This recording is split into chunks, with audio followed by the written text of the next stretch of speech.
Se você acha que sabe o que acontece atrás dos muros de um mosteiro, respira fundo antes de continuar, porque depois do que eu vivi, talvez você nunca mais enxergue uma missa, um hábito ou uma oração do mesmo jeito. Foram quase 8 anos enclausurada, acreditando que a dor me aproximava de Deus. E por muito tempo, eu confundi obediência com fé, medo com respeito, silêncio com santidade. Até o dia em que uma freira idosa, que todos chamavam de desequilibrada, me sussurrou: nem todo silêncio é oração, às vezes é grito escondido. Nasci em Catas Altas, uma cidade de sinos e procissões. Lá, a gente aprende o nome dos santos antes do alfabeto. Minha mãe dizia que eu tinha olhos claros de quem enxerga o céu. Aos 19 anos, durante a Semana Santa, ouvi um sermão sobre vocação que parecia ter sido escrito para mim. Saí da igreja decidida, entraria no mosteiro Santa Clara do Vale, num morro cercado de neblina e pedra antiga. Madre Helena me recebeu com uma mão firme sobre o ombro e um sorriso que eu só entenderia de verdade muito tempo depois. A rotina me moldou como ferro quente. Acordar às 4, terço, oração, horta sob sol, banho frio, pão sem sal, cama dura. Eu repetia para mim mesma que santidade tinha gosto de sacrifício. Só que, em lugares onde tudo é regra, qualquer desvio brilha como lâmina. Notei que algumas irmãs recebiam comida diferente, usavam roupa mais macia, não precisavam acordar tão cedo. À noite, passos pesados cruzavam corredores onde só deveríamos andar leves. Eu me calava. O medo vestia hábito melhor do que a gente. Até o dia da visita do Bispo Arnaldo. Carro preto, motorista de terno, olhar que não se curvava. Madre. Helena tremia. O terço escorregou de seus dedos e bateu no chão como sentença. O bispo pôs a mão no ombro dela e murmurou: precisamos resolver aquele assunto pendente. O rosto da madre perdeu a cor. Ali, um fio foi puxado dentro de mim. Poder não é sinônimo de sagrado.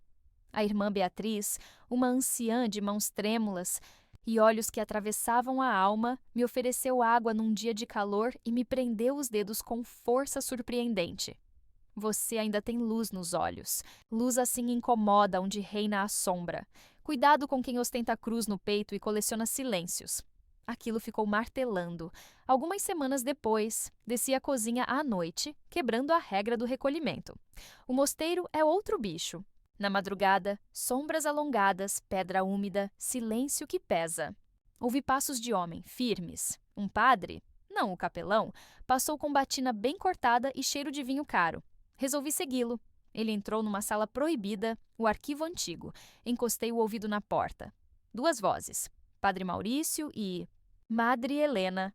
Ela viu demais, disse ele. É só uma noviça, ela respondeu. Por isso mesmo precisa ser controlada. Para onde? Serra Escura. Meu sangue gelou. Aquele nome circulava como superstição. Um santuário-albergue onde as irmãs em crise fariam retiro e reeducação. Quem ia, não voltava. A porta abriu, a madre me encontrou no corredor. O olhar dela não tinha raiva, tinha cálculo. Volte ao quarto e esqueça o que ouviu. No dia seguinte, irmã Beatriz sumiu, transferida em missão, sem despedida. Na missa, a madre me observava do lugar especial, medindo minha alma como quem mede tecido no balcão da costura. Fui chamada ao escritório. Você e a irmã Clara levarão esta carta à casa de Santa Maria da Serra Escura. Um selo de cera. Ardia sobre o envelope. Eu entendi. Armadilha. A viagem foi feita de estradas de terra, poeira e silêncio. Irmã Clara, jovem, bonita, próxima da madre, tinha o olhar de quem engoliu espinho e não engasgou. Tem coisa que a gente só entende quando chega lá, sussurrou. A casa de Serra Escura não parecia um lugar de oração. Muros altos, pedra escura, janelas mínimas, ar de presídio. A superior Augusta, robusta e sem pressa, leu a carta com olhos frios. Descansem, amanhã retornam. Tirou do bolso uma chave antiga e me mandou abrir a última porta do corredor. Dentro, prateleiras, pastas amareladas, fotografias de irmãs que eu reconhecia de outras casas, quase todas marcadas com carimbo vermelho. Isolada, não apta a retorno. Falou demais, questionou a autoridade. A porta bateu. A superiora entrou com 2 auxiliares. Encontrou o que procurava? Eu entendi. Eu não voltaria. À noite, me jogaram numa cela sem cruz. Antes do amanhecer, um bilhete entrou por baixo da porta. Não coma nada. Finja doença. Não durma. Na primeira noite. Vou tentar ajudar. Assinado? Ninguém. Mas eu reconheci a caligrafia da esperança. Passei o dia sem tocar no mingau. A cabeça latejava, o estômago ardia, mas a desconfiança era mais forte. No fim da tarde, Superiora Augusta apareceu. Andava pelo cubículo com as mãos cruzadas. Aqui, obedecemos. Há segredos que protegem o bem maior. Quem quer verdade demais, perde a alma. Eu baixei os olhos e menti que compreendia. Amanhã, começamos sua reeducação. Quando as sombras engoliram o corredor, a fechadura girou. Uma freira de passos apressados, rosto jovem e olhos assustados, sussurrou. Vem? Era a irmã Lídia. Descemos por escadas escondidas, atravessamos um porão úmido até um arquivo mais antigo, o arquivo verdadeiro. Ela puxou caixas de madeira. Dentro, dossiês completos, nomes, fotos, motivos de isolamento, questionou o bispo, denunciou desvio de verbas, viu comportamento impróprio, relatou abuso de crianças e procedimentos. Corretivos, sedação, isolamento prolongado, transferência definitiva. Os passos vieram como maré.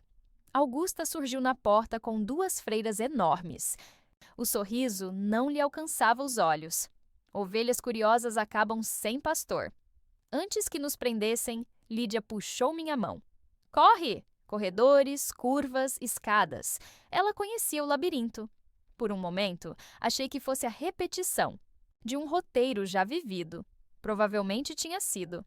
Abrimos uma porta camuflada por uma estante. Um esconderijo. Fica aqui. Eu distraio e volto. Quis agarrar seu braço, ela sumiu no escuro. O tempo num buraco sem janelas vira lama. Depois, alguém forçou a fechadura. Eu segurei a maçaneta com o corpo inteiro. Silêncio. Recuo. Passos que se afastam. Quando finalmente uma voz suave sussurrou meu nome, não era Lídia. Era outra. Jovem, que me levou por corredores estreitos até uma cozinha. Atrás de um armário pesado havia uma porta de serviço e, além do muro, a trilha para a da estrada. Antes de me empurrar rumo às árvores, ela me entregou um bilhete. Leia só depois do portão. E por tudo o que é santo, não durma na primeira noite. Na estrada de terra, sozinha, sem dinheiro, um carro velho freou. Tiago, vendedor de remédios, terço cinza pendurado no retrovisor. Minha irmã Inês entrou em Serra Escura, morreu 2 meses depois. Caixão fechado, disseram doença. Nunca acreditei. Eu hesitei, mas a dor dele falava uma língua que eu reconheço. Entrei no carro com um nó no estômago. Ele me deixou numa pensão de uma viúva chamada Dona Áurea. A primeira noite é o juízo de quem foge. Não dormi. Perto da meia-noite, alguém tentou abrir minha porta. A maçaneta girou devagar, com insistência. Segurei por dentro, os braços, ardendo, o coração no pescoço. Pelas frestas vi uma sombra alta, roupa preta. Quando desistiu, desceu as escadas. Pela janela vi a silhueta se afastando. Batina. A recomendação fazia sentido. Eles procuram na primeira noite. Manhã seguinte, Dona Áurea trouxe café e desconfiou do meu olhar. Minha filha, aqui padre não entra se eu não quiser. Contei uma versão curta. Retiro que era cárcere, medo, armadilha. Eu acredito, disse, mostrando uma espingarda herdada do marido. Se tentarem invadir, não é vela que vai queimar. Era o humor que eu precisava para não desabar. Tiago voltou. Quero ajudar. Guardo a carta que recebi quando minha irmã morreu. O papel tinha letra impessoal e um símbolo discreto. Uma cruz cercada por um círculo. Aquelas marcas batiam com carimbos que eu vira no arquivo. A teia era maior do que um convento severo. Era sistema. Eu disse que precisava voltar e trazer provas. Dona Áurea arregalou os olhos, depois pigarreou. Então eu vou junto. Reza você e atira eu. Planejamos de madrugada, com mapas da região que Tiago conhecia de vender seus remédios.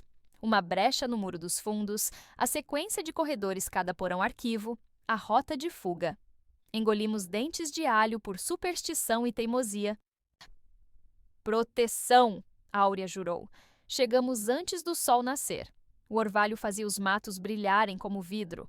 Me arrastei pelo rombo no muro e entrei pela porta de serviço. O caminho estava no meu corpo. O arquivo trancado cedeu a um grampo. Enfiei fichas por baixo da roupa até parecer estar grávida de papel. Quando a maçaneta mexeu do lado de fora, um estrondo ecoou longe. Alguém explodiu uma porta. As vozes se dispersaram. Aproveitei a chance e subi. No corredor, trombei em Lídia. Sai agora! As presas se agitaram. Eles estão vasculhando tudo. Eu pedi por Clara.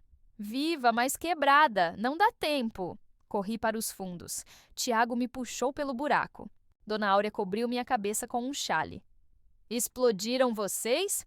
Perguntei sem ar. Não, Tiago jurou. Não fomos nós.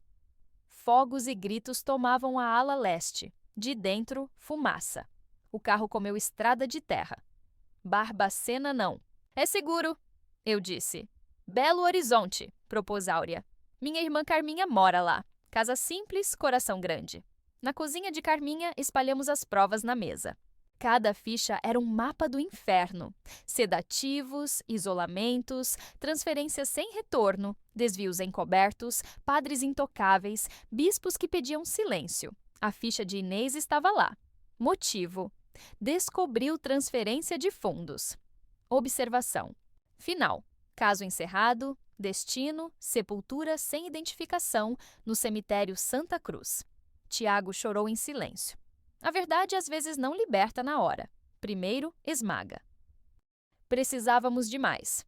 Testemunhas, exumação, imprensa que não se ajoelha. O sobrinho de uma vizinha era jornalista. Miguel chegou com um caderno surrado e cicatrizes que não escondeu. Eu sei o que é gritar e ninguém ouvir. Publico? Se meu jornal amarela, levo a outras praças. Eu sacudi a cabeça. Vão chamar de vingança, de loucura. Ele respirou. Então vamos com provas, nomes, feitos, o resto a gente aguenta. Bloco 3. O grito atravessa o muro. A primeira matéria saiu em São Paulo. Página inteira, sem nomes das vítimas, com selos, carimbos, datas e uma pergunta. Quando o retiro vira cárcere? A resposta veio em coro de negações oficiais. Calúnia, distorção, ex-freira ressentida. Mas o grito atravessou o muro. Outras mulheres escreveram, ligaram, apareceram, de outras casas, outras dioceses. Silêncio é estratégia repetida. Padrão é prova. Um juiz ousado assinou a exumação da sepultura sem nome. A perícia cravou o que Tiago sentia na carne. Overdose de psicotrópicos sem indicação terapêutica. Inês não partiu em paz. Foi silenciada. A investigação oficial nasceu manca, tomada por obstáculos. Mas andou. A cada passo, mais gente dizia: eu sabia, eu desconfiei, eu vi, eu calei. E então chegou a notícia que me fez tremer por dentro. Incêndio em Serra Escura. As chamas consumiram a ala leste. Na confusão, algumas freiras fugiram. Entre os nomes soprados por uma enfermeira de Barbacena, um me cortou e costurou ao mesmo. Tempo. Clara. Viva. A esperança ardeu como vela que não se apaga ao vento. Eu decidi voltar. Não ao cárcere, mas à memória e à rua. Fui à promotoria, fiz depoimento gravado, entreguei cópias de tudo e inventários do que ainda faltava. Miguel abriu espaço para outras vozes. Uma cozinheira que viu bandejas voltarem intactas em dias de punição. Um jardineiro que recolheu papéis queimados com nomes e números. Uma auxiliar de enfermagem que assinava sedação sem diagnóstico. Madre Helena me encarou uma última vez. Desta vez, numa audiência. Ainda tinha o sorriso curto, mas agora sem controle. Você confundiu escuta com rebeldia? Ela disse. Eu respondi que não existe obediência santa quando o mandamento é calar crime. Bispo Arnaldo preferiu nota à distância, mas assinaturas dele apareceram em relatórios com o mesmo símbolo da carta de Inês. Padre Maurício desapareceu em missão. Dona Áurea virou o anjo da guarda semanal. Chegava com pão, café e aquele humor que te impede de apodrecer por dentro. Se faltar vela, eu trago fósforo, dizia. Tiago peregrinou por delegacias e cartórios, juntando números de túmulos que nunca receberam flores.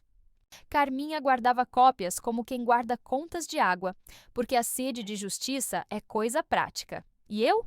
Eu me sentei e escrevi. Escrevi como quem limpa a ferida, devagar, doendo, lavando com verdade. Escrevi os nomes e também os silêncios. Escrevi a frase que a irmã Beatriz me deu como escudo. Nem todo silêncio é oração. Às vezes é o grito que alguém mandou engolir. Quando Clara finalmente me encontrou, trazia marcas nos pulsos e luz nos olhos. Eu voltei por sua causa, ela disse. Eu respondi que tinha voltado por causa dela e de Inês, de Lídia, de Beatriz, de todas. Nosso abraço não foi de final feliz, foi de continuação, porque justiça não é milagre, é caminho. E caminho se faz com voz, prova e gente. Junto. Se você chegou até aqui, entenda, eu não conto isso para ferir sua fé. Conto para curar a minha. Fé é luz que não precisa da sombra do medo para brilhar. Poder, quando tem medo da verdade, se disfarça de silêncio. E silêncio, quando protege o mal, mata. A alma antes do corpo. Então eu peço, compartilhe. Não pelo meu nome, que pouco importa, mas pelos nomes que ainda estão trancados em arquivos que cheiram a mofo e culpa. Se você conhece alguém que está sumindo atrás de uma batina ou definhando num retiro que parece cela, não se cale. Procure defensoria, ouvidorias, promotorias, imprensa que não se curva. O grito atravessa muro quando encontra eco. Hoje, quando escuto sinos, eu ainda lembro da menina que queria ser santa e confundia dor com amor. Eu a abraço por dentro e digo: santidade não é obediência cega, é amor que não suporta a mentira. Se algum padre, bispo, superior ou autoridade mandar você calar diante do crime, lembre-se do que aprendi a ferro e fogo. Quem manda calar o grito da vítima está rezando para o ídolo errado. E se amanhã você me perguntar se valeu a pena ter aberto a boca, eu respondo do mesmo jeito que respondi na primeira entrevista. Sim. Porque a verdade, quando dita, não devolve o passado, mas impede que ele se repita. E é por isso que eu continuo. Por Clara, por Inês, por Lídia, por Beatriz, por mim, por você. Pelo direito de alguém acreditar em Deus sem ter que oferecer a própria voz em sacrifício ao poder.